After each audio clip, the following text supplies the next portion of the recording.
Thank you for your interest in the Westvale Plaza Area Pedestrian and Bicycle Mobility Assessment.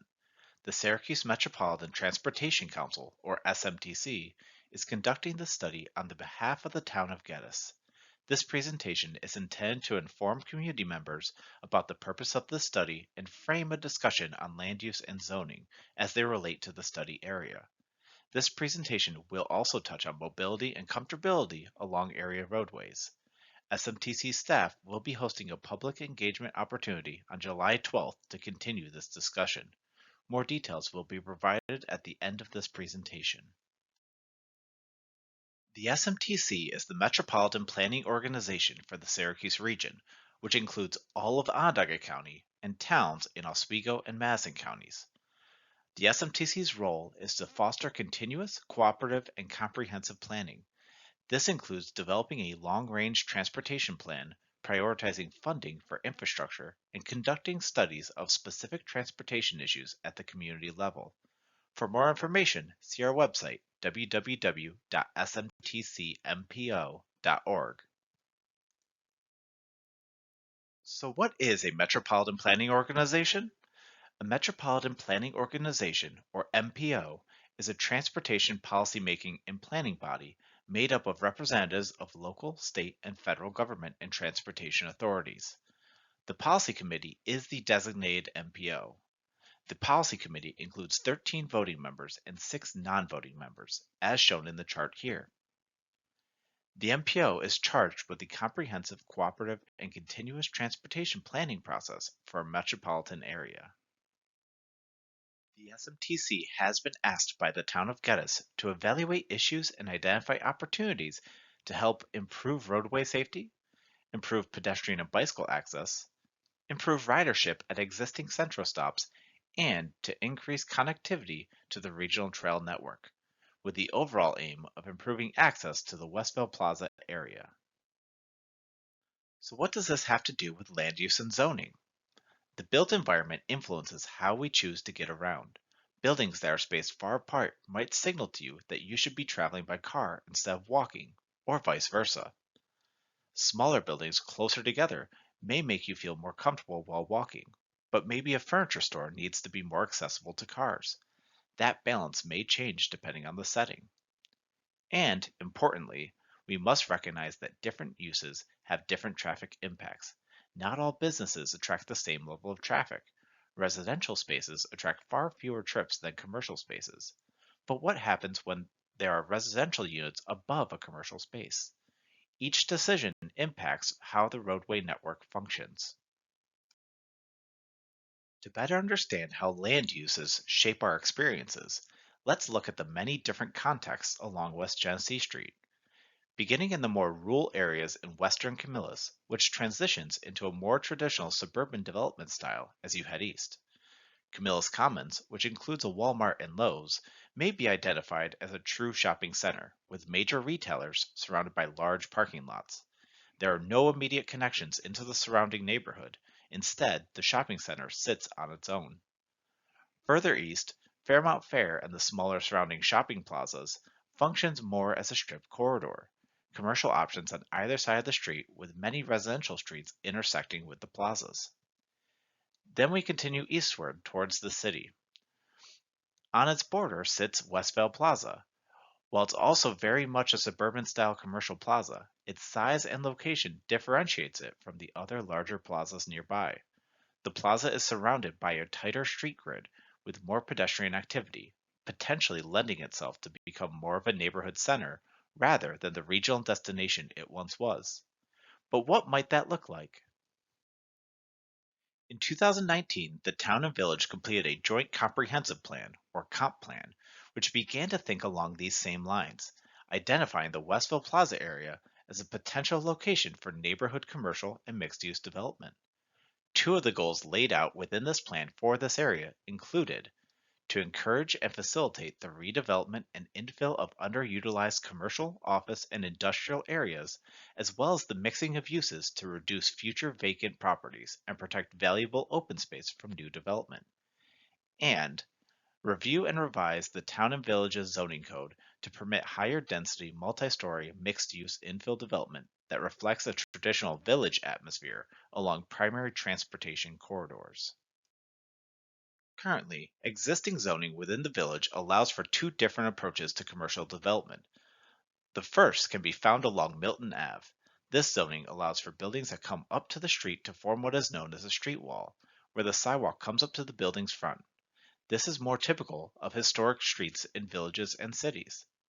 The second type of commercial development zoning can be found in the area surrounding Westvale Plaza.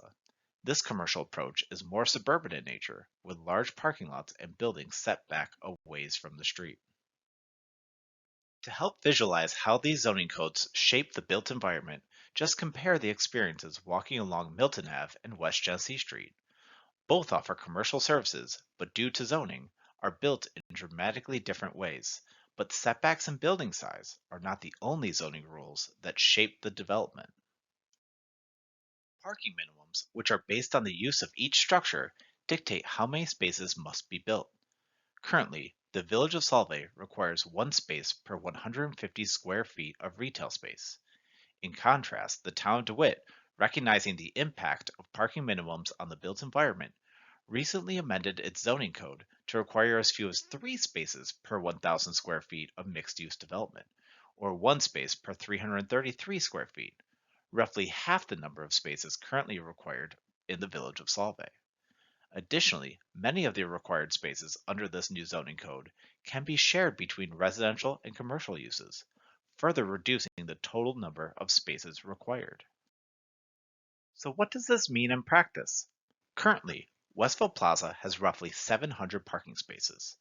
If it were built today under the existing zoning code, it would require over 600 additional spaces, potentially making the development unfeasible without a parking garage.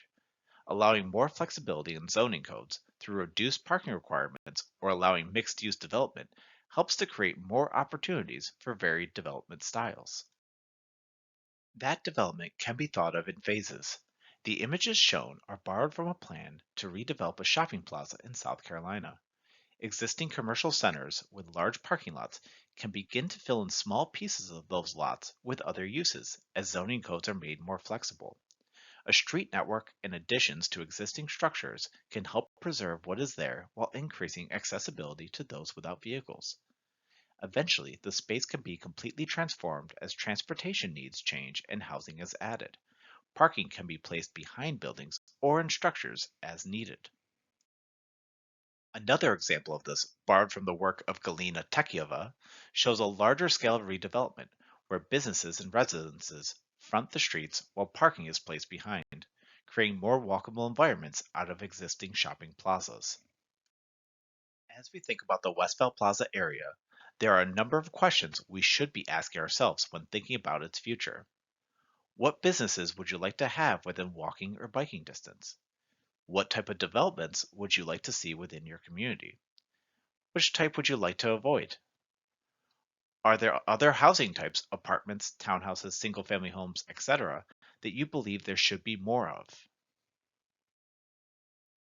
To help think through each of these questions, SMTC staff have prepared examples of what the Westville Plaza area could look like under different zoning regulations.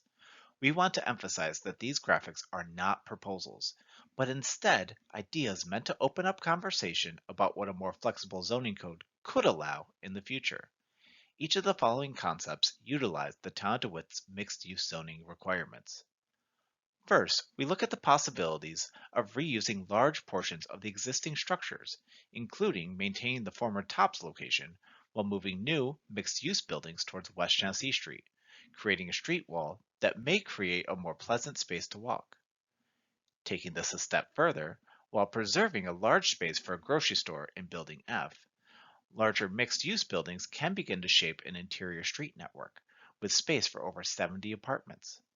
Additionally, roughly 40 townhouses could be added up the western hillside. By reducing the space reserved for a grocery store in Building F, additional space can be freed up to provide housing and smaller commercial storefronts. These spaces provide additional flexibility for potential tenants. Again, townhouses or smaller residences may make the best use of the western hillside. Beyond the built environment of the plaza itself, We are also looking to better understand what influences how you choose to access the space. What environments encourage you to walk or ride a bike instead of driving? Sidewalks, street trees, types of buildings, types of businesses, other infrastructure, including bike lanes and bike racks? What makes you feel safe when you're outside of a vehicle? Stop signs and traffic signals, the number of cars, car speeds, having your own designated space to travel, types of lighting? The town and village have been actively pursuing funding aimed at improving these experiences, including a Climate Smart Communities or CSC grant they have already been awarded, and a Rebuilding American Infrastructure with Sustainability and Equity or RAISE grant, which they applied for earlier this year.